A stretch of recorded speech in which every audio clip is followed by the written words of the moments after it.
जय हिंद दोस्तों, मेरा नाम अंकित सिन्हा है और इस वीडियो के साथ हम अपनी थीम्स एनसीईआरटी हिस्ट्री के डिस्कशन को कंटिन्यू करेंगे।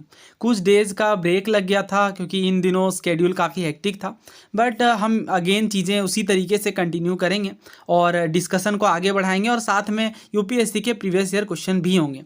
तो आज हम इस चैप्टर का यानी चैप्टर 4 का सबसे इम्पोर्टेंट पार्ट डिस्कस करने जा रहे हैं और ये इसका आखिरी वीडियो है, बट काफ़ी सारे सवाल पूछे गए हैं और आपको ध्यान से समझना है लेक्चर को, क्योंकि क्वेश्चन आपको खुद से ही अटेम्प्ट करने हैं वीडियो पोस्ट करके। कुछ सवाल सीडीएस के हैं और बाकी एग्जाम्स के भी हैं। तो स्टार्ट करते हैं, कंटिन्यू करते हैं लेक्चर को। और इससे पहले कि अगर आपने पार्ट्स को नहीं देखा है तो मेरी आपसे रिक्वेस्ट है कि प्लीज़ उन लेक्चर्स को पहले कवर करें, बिकॉज काफ़ी सारी चीज़ें हमने ऑलरेडी डिस्कस करी हैं। और लास्ट लेक्चर में मैंने आपको एक सवाल दिया था एनडीए का, और उसका आंसर ऑब्वियसली यहीं से आप आसानी से सॉल्व कर सकते हैं। काफ़ी सरल सवाल था। एम्प्टी सीट जो है ये बुद्धा के मेडिटेशन को रिप्रेजेंट करती है, और जबकि जो स्तूपा है ये रिप्रेजेंट करता है महापरिनिर्वाण को। तो कंटिन्यू करते हैं फिर। दोस्तों देखिए, इसके लास्ट पार्ट में हमने ये समझा था कि जो वर्शिप है इसके सिंबल्स होते हैं, और सिंबल्स किसी भी इवेंट को रिप्रेजेंट करते हैं। फॉर एग्जांपल, जैसे अगर हम एम्प्टी सीट की ही बात करें तो ये रिप्रेजेंट करती है बुद्धा के मेडिटेशन को। तो इस तरीके से अलग अलग जो सिंबल है वो अलग अलग चीज़ें रिप्रेजेंट करते हैं। और अगर हम स्कल्पचर्स की बात करें तो देखिए, स्कल्पचर्स के भी लिटरल मीनिंग को हमें नहीं समझ करके चलना है। फॉर एग्जांपल, अगर हम ट्री की बात करें तो अगर ट्री है तो ये ट्री डायरेक्टली ट्री को नहीं रिप्रेजेंट कर रहा है, बल्कि ये बुद्ध के जीवन की किसी घटना को सिंबलाइज कर रहा है। तो यहाँ पे आपको यही बात समझनी है कि अगर कोई स्कल्पचर है या अगर कोई सिंबल एसोसिएटेड है बुद्धिज़्म के साथ, तो उसके पीछे की हिडन मीनिंग समझनी है। और इसी तरीके से हिस्टोरियन ने भी इन चीज़ों को समझा है। और जैसे अगर हम इसके अलावा अन्य पॉपुलर ट्रेडिशन की बात करें तो सांची में जो अन्य स्कल्पचर्स मिले हैं इसमें भी हम बहुत सारी चीज़ें देखते हैं कि कुछ चीज़ें बुद्धिस्ट आइडिया से डिराइव तो हैं, बट कुछ चीज़ें डायरेक्टली डिराइव नहीं हैं। जैसे इसमें एक एग्जाम्पल है, गेटवे के पास ही ब्यूटीफुल वुमेन का स्कल्पचर है, और ये एक ट्री को होल्ड किए हुए हैं। ये है वो इमेज, आप देख सकते हैं, ये देखिए ट्री को होल्ड किए हुए हैं। अब इनिशियली जो हिस्टोरियंस हैं वो कंफ्यूज थे इस इमेज को, और मे भी उन्होंने एसोसिएट किया इस चीज़ को रेनन्सिएशन के साथ कि ये चीज़ रेनन्सिएशन को रिप्रेजेंट करती हैं।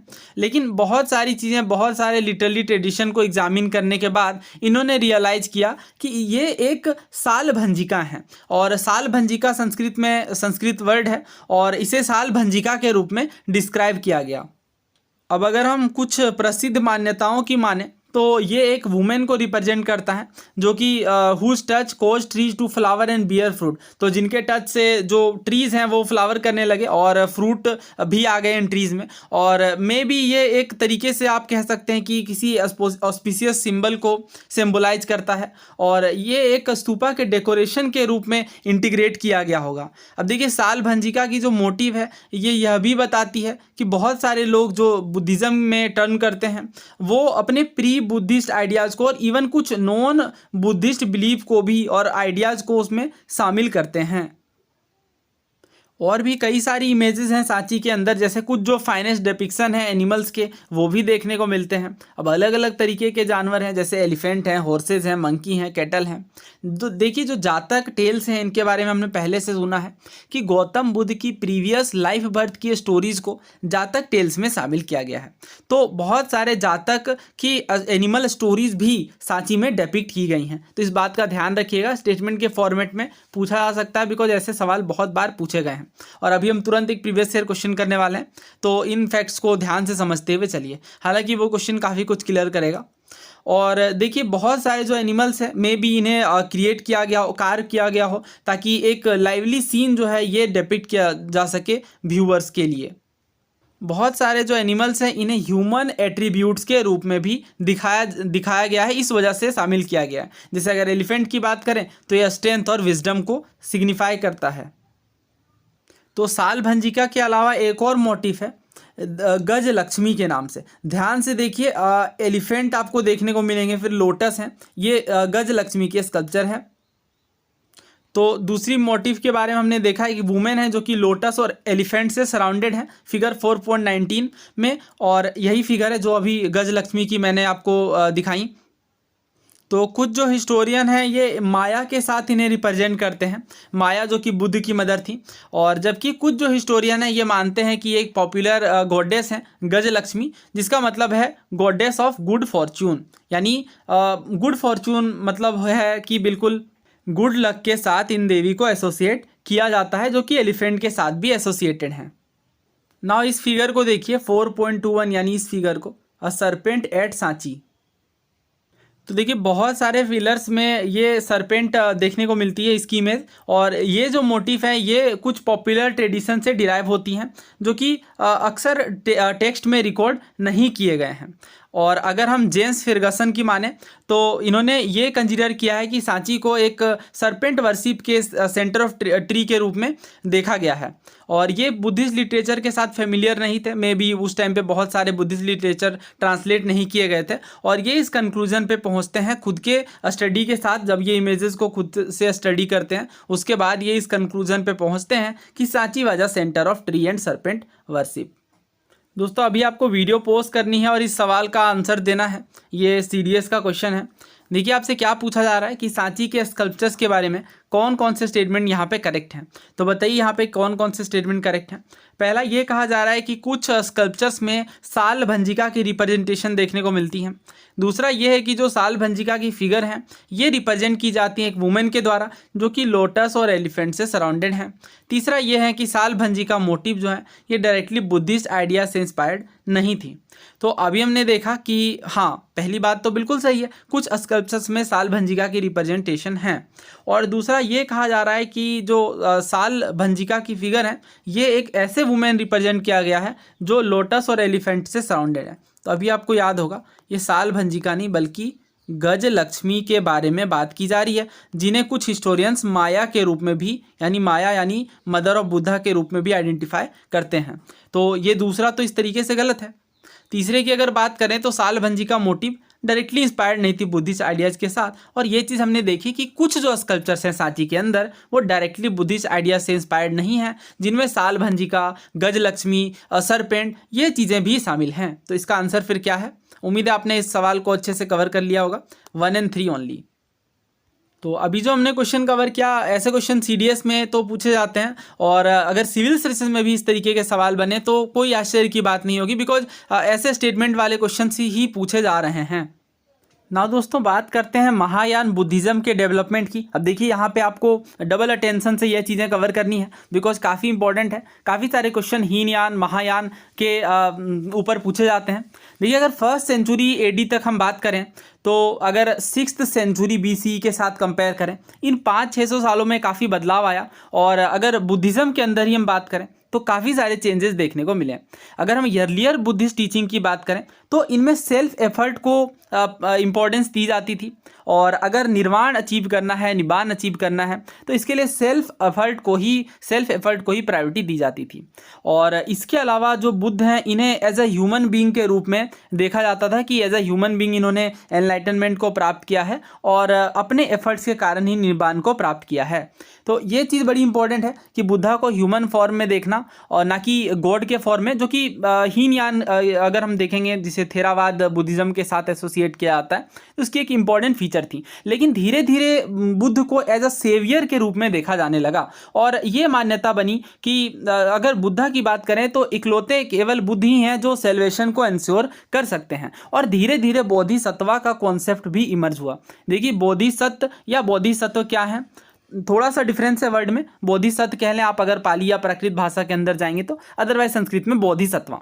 तो इन्हें एक बोधिसत्वा का अगर हम अर्थ देखें तो ये एक डीपली कंपेशनेट बीइंग को कहा जाता है, जिन्होंने अपने मेरिट के दम पे अपने एफर्ट का प्रयोग करके निर्वाण को प्राप्त किया है, लेकिन ये दूसरों की मदद करने के लिए अपने खुद के सेल्वेशन को डिले करते हैं। तो इस चीज़ के बारे में आपको बहुत अच्छे से क्लैरिटी होनी चाहिए। अभी कुछ क्वेश्चन भी हम कवर करेंगे प्रीवियस ईयर के, तो आपको और भी चीज़ें अच्छे से क्लियर हो जाएंगी।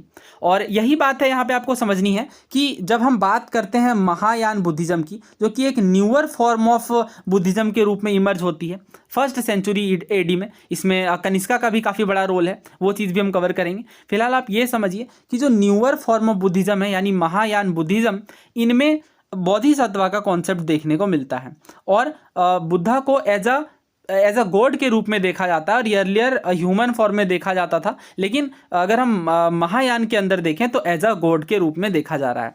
और सबसे इंपॉर्टेंट बात ये कि बोधिसत्वा का कॉन्सेप्ट, और जो कि बोधिसत्वा क्या है, एक कॉम्पैशनेट बीइंग है जिन्होंने अपने मेरिट से निर्वाण को अचीव किया है, लेकिन खुद के सेलिब्रेशन को डिले कर रहे हैं ताकि वो दूसरों की मदद कर सकें, दूसरों को सेलिब्रेशन अचीव करने में हेल्प कर सकें।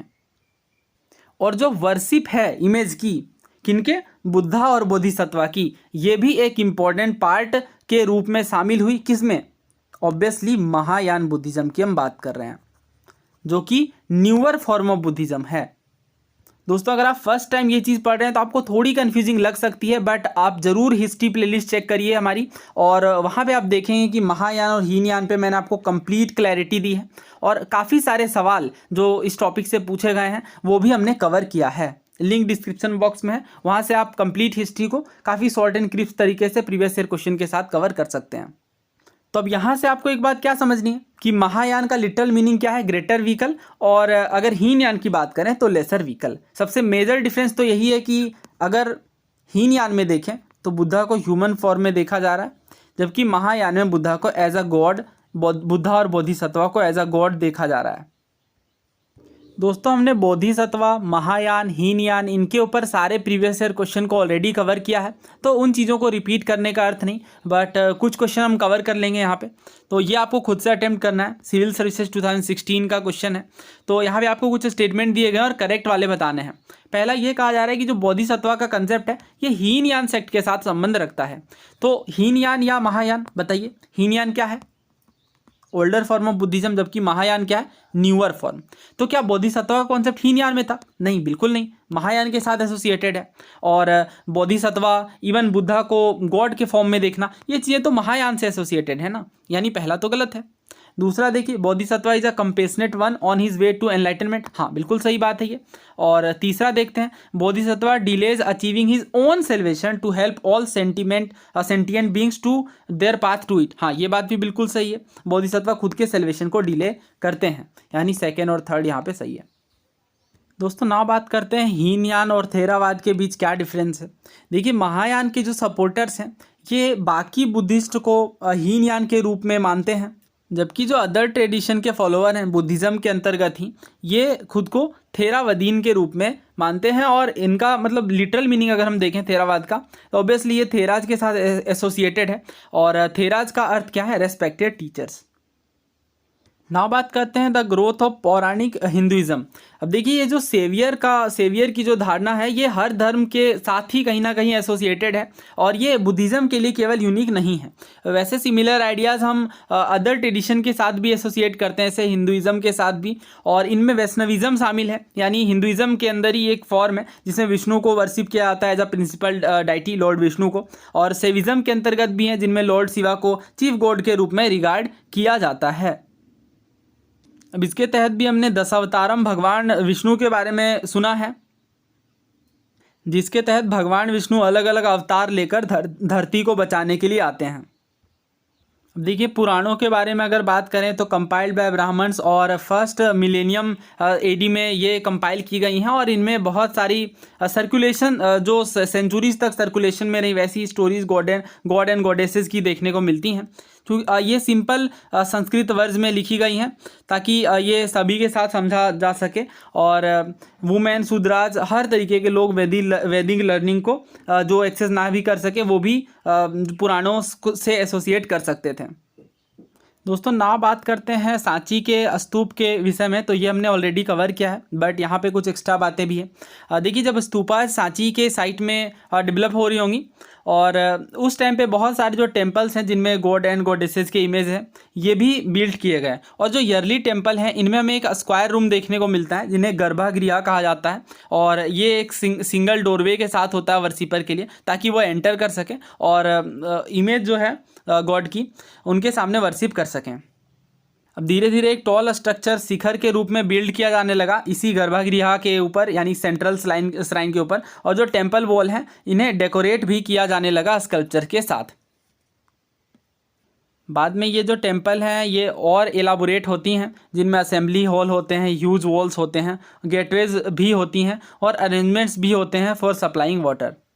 कुछ अर्लीस्ट रॉक कट केव की बात करें तो ये 3rd सेंचुरी BC में देखने को मिलेंगे और अशोक के द्वारा बनाए गए थे, आजीविका सेक्ट के लिए दिए गए थे, ऑफ़र किए गए थे। और इनमें 12 बार केव्स का नाम आता है और ये एंट्रेंस है 12 बार केव्स बिहार के अंदर हैं, 3rd सेंचुरी BC की केव्स हैं।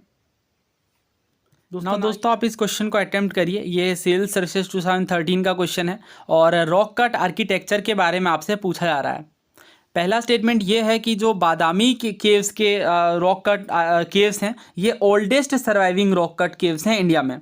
दूसरा ये कहा जा रहा है कि जो 12 बार के रॉक कट केव्स हैं ये ओरिजिनली बनवाए गए थे चंद्रगुप्त मौर्य के द्वारा आजीविका सेक्ट के लिए। तीसरा ये कहा जा रहा है कि जो एलोरा में केव्स हैं ये डिफरेंट फेथ के देखने को मिलते हैं। और देखिए अगर हम इसके आंसर की बात करें, ऑप्शंस मैं आपको दे देता हूँ। क्या तीनों सही हैं, क्या केवल 2 और 3 सही हैं, क्या 1 और 3 सही हैं, या केवल 3 सही हैं? तो इसका आंसर है कि केवल 3 सही हैं। बिकॉज अगर हम ओल्डेस्ट सर्वाइविंग रॉक कट की बात करें तो ये बादामी नहीं बल्कि 12 बार केव्स हैं।